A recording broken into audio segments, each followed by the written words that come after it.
Jama'a masu kallon mu barkamu da warhaka, barkamu da ƙara kasancewa da ku a cikin shirin namu na ciki lafiya baka lafiya.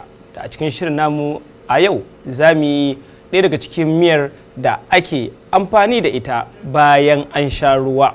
Wannan tana ɗaya daga cikin miyar da take taimakawa wajen daidaita kayan cikin ɗan adam, kuma tana ƙara lafiya kuma tana ƙara jini. Miya ce a sauƙaƙe za ki yi, lade abin da ake buƙata shine ki tabbatar kin bi hanyoyin da muka yi a wannan miya kenan. Wannan miya ita ce eforiro. Eforiro miya ce wacce take buƙatar alayyahu kamar da ake gani, ga alayyahu mu nan, sai kuma gishiri, sai kuma me, sai ɗanɗano. In kina so za ki iya sa kifi, in kina so nama ya wadatar. Wannan miya abin da ake buƙata ɗan attaruhu ɗan kaɗan, ba magana tumatir, sai tattasai ɗan kaɗan. Misali kika sa attaruhu guda biyu, to sai ki sa tattasai rabi ya wadatar.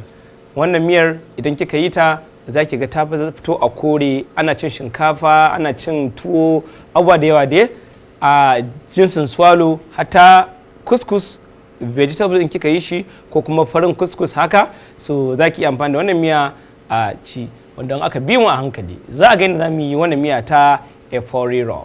Assalamu alaikum wa ila liqa.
Jama'a masu kallon mu barkamu da dawowa. An ga yadda muka yi wannan miya ta wato eforiro, wanda dai ga shi nan hanyoyin da muka bi, wanda ita kanta eforiro akwai hanya ɗaya zuwa biyu wanda ake amfani a yi ta. In kin ga dama ba sai kin sa ruwa ba, iya ruwan alayyahun ya isa, zaki zuba ɗanɗanonki wanda da kayan miyan nan zaki haɗa da kuma namanki ko kuma kifi. Ma in kifi ne in misali stockfish ne, zaki samu ruwan zafin ki zuba shi, in ya dan yi minti ɗaya biyu sai ki ɗebo sai ki zuba. Idan kuma crayfish ne, lokacin da kika zuba kayan miyan ki a lokacin zaki zuba. Wannan hanya ta farko kenan. Zuwa na biyu na yadda zaki, kuma an ga wannan hanya da muka bi ita sai da muka sa ruwa. In kin ga dama ba sai kin sa ba. Wannan miya a ta nan dai za a ci ta kamar da ake gani. In aka tashi a cikin ladduban cinta, in ka dan samu laham ɗinka guda ɗaya, sai ka tara da albasa, sai ka tara da alayyahunka.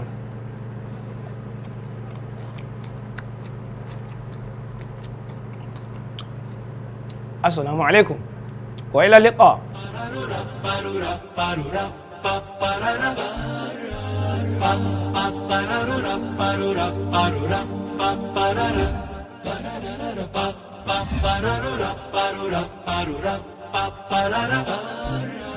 Pa pa pa pa ra ra ra pa ra ra pa ra ra.